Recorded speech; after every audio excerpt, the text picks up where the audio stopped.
Hello everyone, welcome to our YouTube channel. Let's prepare for JK SSB exams. Our today topic is JNK Reorganization Act 2019 और पहले हम इसकी historic background पढ़ेंगे। क्या हुआ था 1846 में एंग्लो सिख वॉर हुई थी। ठीक है, एंग्लो जो वर्ड यूज होता है ये इंग्लैंड के लोगों के लिए होता है। ठीक है, तो जो इंग्लैंड के लोग थे, जो ब्रिटिशर थे और जो सिख कम्युनिटी के लोग थे, इनके बीच में क्या हुआ था, वॉर हुई थी। और उस वॉर में क्या हुआ था, जो ब्रिटिशर थे ये जीत गए थे और इनका कंट्रोल जो था वो किसके ऊपर आ गया था, कश्मीर के ऊपर आ गया था। इसके बाद क्या हुआ कि 1846 में ट्रीटी ऑफ अमृतसर हुई, जिसमें महाराजा गुलाब सिंह जो थे हमारे फर्स्ट डोगरा रूलर, उन्होंने क्या किया, उन्होंने 75 लाख नानक शाही रुपए देके कश्मीर जो था उसको क्या कर लिया, बाय कर लिया, उसको खरीद लिया फिर से। ठीक है, फिर according to Indian independence act 1947 के अकॉर्डिंग क्या है कि जेएनके के पास ना चॉइस थी, अगर वो चाहे तो इंडिया के साथ रह सके, तो अगर जेएनके वाले चाहते थे तो वो क्या करते थे, पाकिस्तान के साथ रह सकते थे, और अगर उनकी चॉइस थी दोनों के साथ नहीं रहने की तो वो उन पे डिपेंड करता था। देन महाराजा हरि सिंह जो थे हमारे लास्ट डोगरा रूलर, उन्होंने क्या किया, वो क्या चाहते थे, वो स्टैंड स्टिल आर्गूमेंट चाहते थे। अब ये स्टैंड स्टिल आर्गूमेंट क्या होता है, ये ना एक ठहराव के लिए समझौता होता है। ठीक है, ठहराव के लिए क्या होता है, एक समझौता होता है कि जो भी इशू है उसमें थोड़ा, उनमें वो चाहते थे ये जो भी इशू चल रहा है इसको थोड़ा सॉल्व किया जाए। तो इसके लिए उन्होंने क्या किया, जो पाकिस्तान वाले थे वो भी एग्री हो गए पहले। ठीक है, और इंडिया ने जैसे ही उनको इनवाइट किया कि दिल्ली के लिए कि फॉर नेगोशिएशन, क्योंकि इंडिया वाले क्या चाहते थे, प्लेबिसाइड चाहते थे। अब ये प्लेबिसाइड क्या होता है, प्लेबिसाइड होता है कि किसी जरूरी फैसले में देश की जनता के वोट लेना, उसको बोलते हैं प्लेबिसाइड। तो क्या था कि इन्होंने, इंडिया वालों ने ना बुलाया इनको दिल्ली, पाकिस्तान वालों को, पाकिस्तान वालों ने क्या कर दिया, इंडिया पे अटैक कर दिया। तो उस टाइम पे क्या था कि जो महाराजा हरि सिंह थे उनके पास एक ही ऑप्शन था कि वो क्या करे, इंडिया वालों से हेल्प ले, क्या करे, वो इंडिया वालों से हेल्प ले, जैसे उन्होंने अटैक किया। फिर 26 अक्टूबर 1947 में क्या हुआ, इंस्ट्रूमेंट ऑफ असेशन हुआ। ठीक है, इंस्ट्रूमेंट ऑफ असेशन जो था उसको साइन किया गया। अब इंस्ट्रूमेंट ऑफ असेशन क्या था, इंस्ट्रूमेंट ऑफ असेशन जो था ना ये एक लीगल डॉक्यूमेंट था। क्या था, एक लीगल डॉक्यूमेंट था। इसको गवर्नमेंट ऑफ इंडिया ने 1937 में इंट्रोड्यूस किया था और 1947 में आके उन्होंने क्या कर दिया, इसको साइन कर दिया, इसको यूज किया। ठीक है, और ताकि जो प्रिंसली स्टेट्स के रूलर थे वो किसी एक को चूज करें, इंडिया या फिर पाकिस्तान। और फिर हमारा 17 अक्टूबर 1949 में क्या होता हुआ, हमारा आर्टिकल 370 जो था वो इनकॉपरेटेड हो गया। इनकॉपरेटेड मतलब का क्या होता है कि इसकी लीगली रजिस्टर्ड हो गया, वो क्या हो गया, लीगली रजिस्टर्ड हो गया। और इससे क्या हो गया कि जो जेएनके था उसको क्या हो गया, एक स्पेशल स्टेटस मिल गया, उस जेएनशन हो गया, सिटीजनशिप होगी खुद की, फ्लैग हो गया इनका खुद का। और उस टाइम पे ये डिसाइड हुआ कि जब भी सेंटर गवर्नमेंट ने कोई भी डिसीजन लेना है, कोई भी सेंटर गवर्नमेंट ने स्टेट में कोई भी अपना रूल या कोई पॉलिसी जो है उसको अप्लाई करना है, तो उसके लिए वो परमिशन लेंगे पहले किसकी, स्टेट लेजिस्लेटिव असेंबली की। और अगर स्टेट लेजिस्लेटिव असेंबली वाले लोग करेंगे तभी वो क्या करेंगे, वो जो भी रूल या लॉ होगा वो स्टेट पे एप्लीकेबल होगा। कौन सी स्टेट पे, जेएनके में।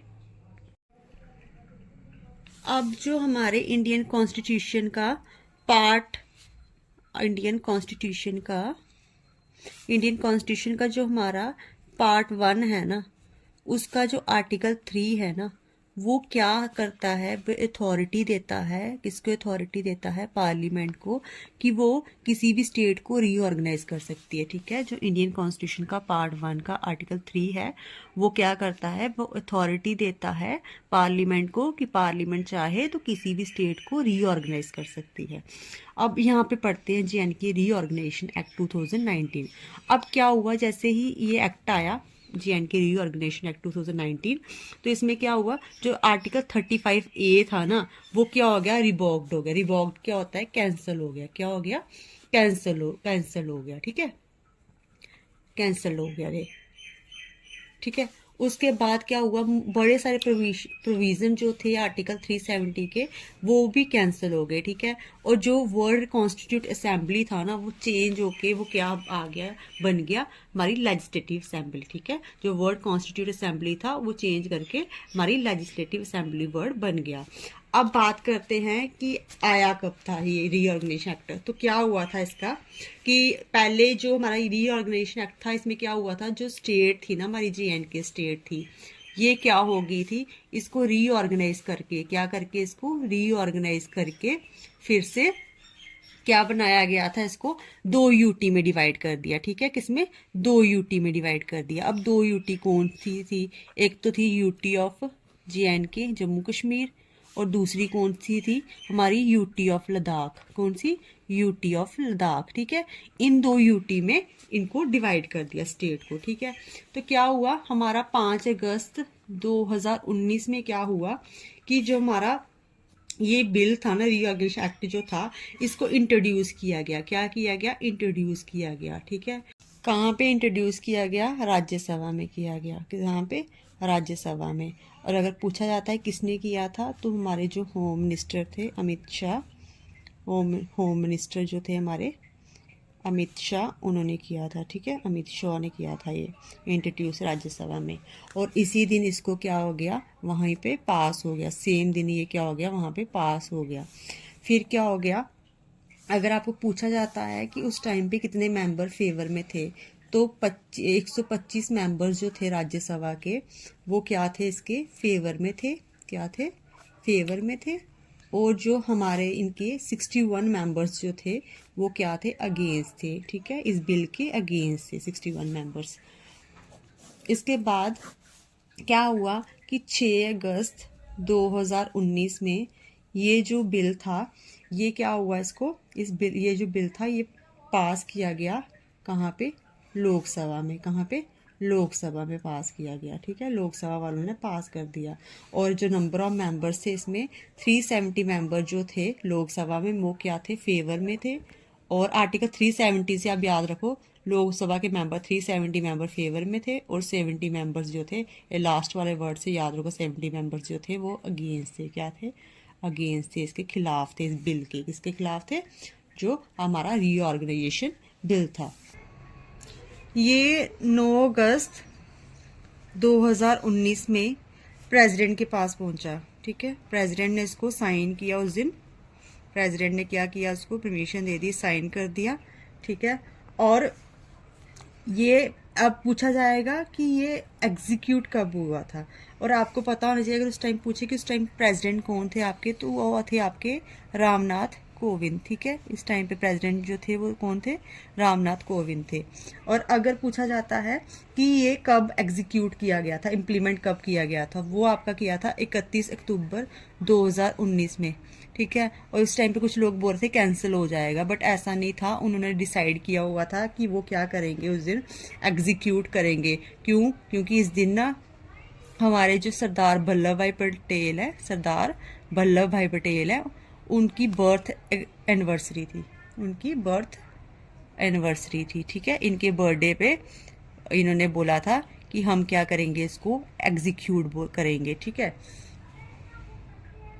फिर और उस दिन नेशनल यूनिटी डे भी होता है आपका। क्या होता है आपका, नेशनल यूनिटी डे भी होता है उस दिन आपका। इस दिन क्या हुआ था, आपका एग्जीक्यूट हुआ था। आपने सीधा याद रखना है कि 5 तारीख को क्या हुआ, 5 अगस्त को 2019 में ये क्या हुआ, राज्यसभा ने पास किया, ठीक है। राज्यसभा में पास हुआ ये।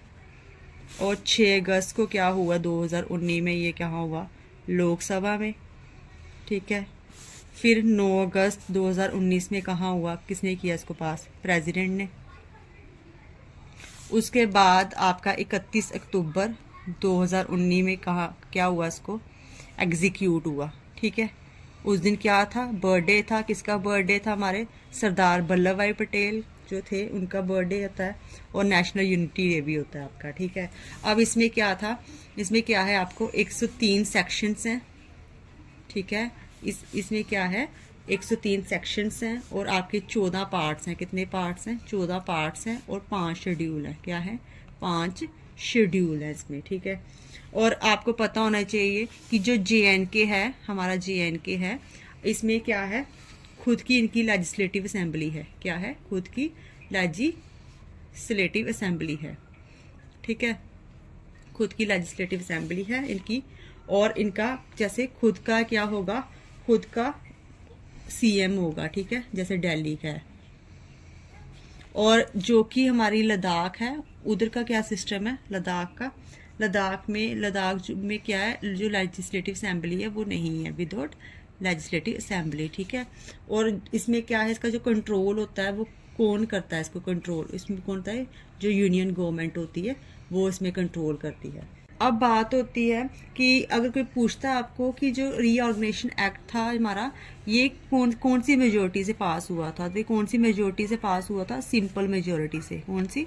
सिंपल मेजोरिटी से पास हुआ था। ठीक है, और आपको पता होना चाहिए कि कोई भी बिल होता है ना, वो क्या होता है, लोकसभा या फिर राज्यसभा में जो होती है वो क्या करते हैं, इसमें पहले पास होता है, उसके बाद प्रेसिडेंट की परमिशन मिलती है उसको। क्या होता है? प्रेसिडेंट की परमिशन मिलती है, उसके बाद वो क्या बनता है, एक्ट बनता है। ठीक है, पहले सिर्फ एक बिल होता है, जब परमिशन मिल जाती है, प्रेसिडेंट की साइन कर देता है प्रेसिडेंट उस पर, तो उसके बाद वो क्या बनता है, एक्ट बनता है। अब हमारे पास कुछ क्वेश्चंस हैं जो कि इस चैप्टर से रिलेटेड है, वो आपसे मैं पूछती हूँ, आपको बताती हूँ। अब जैसे फर्स्ट क्वेश्चन है, which house has power to introduce reorganisation act. अब कौन से हाउस के पास पावर है कि वो रीऑर्गेनाइजेशन एक्ट को इंट्रोड्यूस कर सकता है, तो आपने यहाँ पे आंसर क्या होना चाहिए, दोनों हाउसेज का है। ठीक है, बोथ हाउसेज है। ठीक है, अब राज्यसभा आपका और Lok Sabha. Next is who gave authority to parliament to reorganise any state. अब भाई अथॉरिटी कौन देता है पार्लियामेंट को कि वो रीऑर्गेनाइज कर सकती है किसी भी स्टेट को, तो वो कौन हो देगा, जो आपका कॉन्स्टिट्यूशन ऑफ इंडिया होगा। ठीक है, कौन? Constitution of India, constitution of India.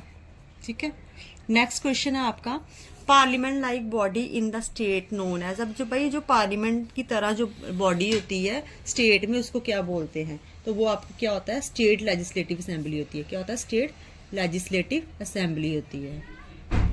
ठीक है, ये आपके क्वेश्चंस थे। तो ये आज का आपका टॉपिक था।